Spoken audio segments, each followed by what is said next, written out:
পাগড়ি মাথায় দিয়ে ওই দরবারের যারা দেখছি লুটপাট করে নিয়ে যায়, গরু ছাগল লুটপাট করে নিয়ে যায়, তাদের ইসলাম এটা কোন ইসলাম? তারা বাংলাদেশে কোন ইসলাম প্রচার করতে চায়? আপনারা রাজনীতিবিদদের এটা বুঝার দরকার আছে নাই? বাজারে যারা হামলা করছে ভিডিওর মধ্যে দেখা যায় সকলের গালে দাড়ি। যারা শাহপারানের মাজারে হামলা করেছে গালে দাড়ি, জুব্বা, বড় বড় জুব্বা। এই জুব্বাদারিরা যদি এই কাজ করে আমাদের দেশে সুর ডাকু আর যাবে কোথায়? সুর ডাকুরা বলবে আমাদেরকে আর চুরি করতে হবে না, হুজুররা ওই ময়মনসিংহ শেরপুর দরবার থেকে চুরি শুরু করে দিয়েছে। তখন সুর ডাকু যাবে কোথায়? সুর ডাকু তো আর সৎ পথে আসবে না। সুর ডাকুকে আমরা সংশোধন করতে পারবো না। যারা এই সুর ডাকুকে সংশোধন করবে, যেসব মৌলানা মৌলবী ধর্মের দুহাই দিয়ে যারা নিজকে পরিচয় দিচ্ছে, ধর্মের দুহাই দিয়ে বড় বড় সাধু বনে গরম গরম কথা বলে, আজ তারা যদি এই কাজে লিপ্ত হয়ে যায়, সুর ডাকুকে সংশোধন আর কে করবে? এখানে সুর ডাকু তো আর চুরি ডাকাতি বন্ধ হবে না, দিন দিন চুরি ডাকাতি বেড়ে যাবে। তাই এখনো সময় আছে, এখনো সুযোগ আছে। এই সমস্ত যারা ওই শেরপুর দরবার থেকে দেখছি লুটপাট করেছে, ছাগল লুটপাট করেছে, বিভিন্ন সামগ্রী লুটপাট করেছে, তাদেরকে ভিডিও কভার রয়েছে, ভিডিও দেখে অতি সত্বর তাদেরকে আইনের কাঠগড়ায় হাজির করতে হবে। আমরা চাই কোন দুর্নীতিবাজ যে সরকারের আমলে হোক না কেন, কোন দুর্নীতিবাজকে কোন প্রকৃত মুসলমান সমর্থন দিতে পারে? কোন যার অন্তরে সামাজিক ঈমান আছে, আল্লাহর ভয় আছে, খবরের ভয়, মৃত্যুর ভয় আছে, কোন সুর, কোন ডাকু, কোন লুটপাটকারী, কোন দুর্নীতিবাজকে কোন প্রকৃত মুসলমান সমর্থন করতে পারে? পারে না।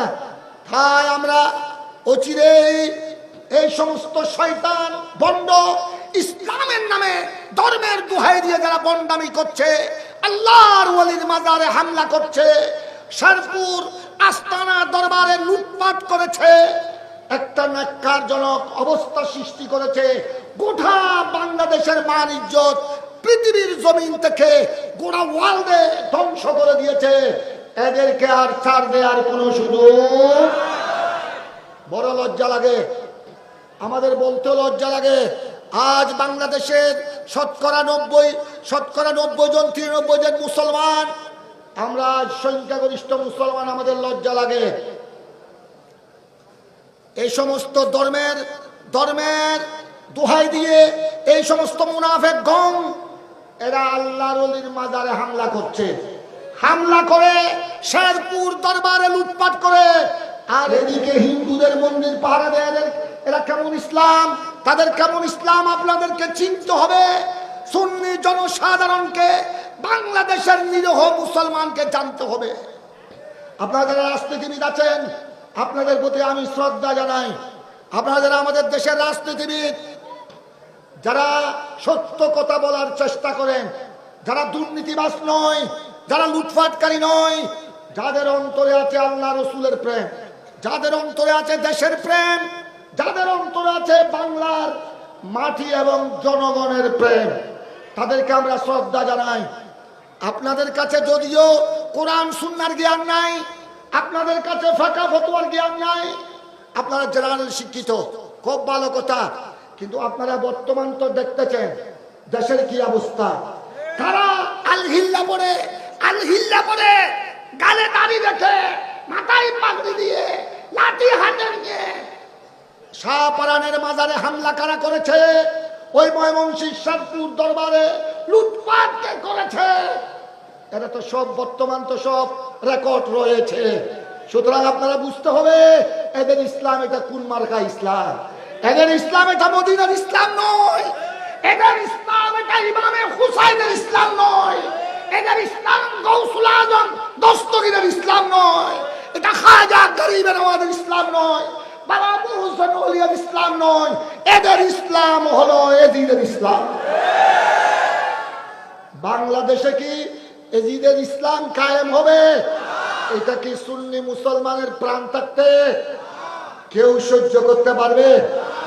আপনারা যারা রাজনীতিবিদ, আপনারা যারা আমাদের দেশের সন্তান, সূর্য সন্তান, আপনাদের যাদের অন্তরে দেশের মাটির প্রেম আছে, আপনারা যাদের অন্তরে জনগণের মহব্বত আছে, যারা সুন্নি আকীদায় বিশ্বাসী, আল্লাহ রসুলকে ভালোবাসেন, তাদেরকে আমরা বিনয়ের সাথে বলতে চাই, তাদেরকে আমরা বিনয়ের সাথে সম্মানের সাথে বলতে চাই, আপনারা আল্লাহকে কি জবাব দিবেন যদি এই সমস্ত আলহিল্লা, এই সমস্ত জুব্বা পরে, গালে দাড়ি, মাথায় পাগড়ি, হাতে লাঠি নিয়ে শাহ আলমের মাজারে যারা হামলা করছে, শেরপুর দরবার আস্তানা থেকে, আমাকে বলেন এখানে উলামায়ে কেরাম মওজুদ, আপনার পার্শ্ববর্তী ঘর, আমার পার্শ্ববর্তী ঘর যদি একজন যদি বেনামাজির ঘর হয়, আমার আপনার ঘরের পাশে যদি কোনো বেনামাজির ঘর যদি হয়, কোনো বেদিনের ঘর যদি হয়, বেদিন ও মুসলিম, কিন্তু কোন মুসলমানের জন্য কোন বেনামাজির ঘরে লুটপাট করা, এটা কি বৈধ হবে? কোন বেদিন, হিন্দু, বৌদ্ধ, খ্রিস্টানের ঘর থেকে মাল সামান লুটপাট করা, এটা কোনদিন কোন মুসলমানের জন্য শোভা পাবে? এটা হারাম, হারাম। ওই ঘরে, ওইটা চুরের ঘর হোক, ওইটা লম্পটের ঘর হোক, ওইটা শরাবির ঘর হোক, ওইটা বেনামাজির ঘর হোক, তার ঘর থেকে তার মাল সামান, তার ঘরের বকরি, তার ঘরের ছাগল, বেড়া লুটপাট করা, এটা হারাম, হারাম। এটা গুনাহে কবিরা। এই আলহেল্লা করে বিরাট বিরাট পাগড়ি মাথায় দিয়ে ওই দরবারের যারা দেখছি লুটপাট করে নিয়ে যায়, গরু ছাগল লুটপাট করে নিয়ে যায়, তাদের ইসলাম এটা কোন ইসলাম? তারা বাংলাদেশে কোন ইসলাম প্রচার করতে চায়? আপনারা রাজনীতিবিদদের এটা বুঝার দরকার আছে না নাই? আপনারা রাজনীতিবিদদের বুঝার দরকার আছে। আপনাদেরকে আমরা মাঠে ময়দানে আমাদের দায়িত্ব আমরা আদায় করছি, আমরা কোরআন সুন্নাহর আলোকে আমাদের দায়িত্ব আমরা আদায় করছি, কিন্তু এটা অন্তর্বর্তীকালীন সরকারের প্রধান উপদেষ্টা সহ উপদেষ্টাদের ওখানে তো আমরা পৌঁছতে পারবো না। আপনারা যারা রাজনীতিবিদ, ওখানে যোগাযোগ আপনাদের সাথে, ওখানে আপনাদের কথা পৌঁছতে পারবে, ওখানে পৌঁছবে আপনাদের কথা। আপনাদেরকে এই ব্যাপারে সজাগ ভূমিকা আমরা চাই।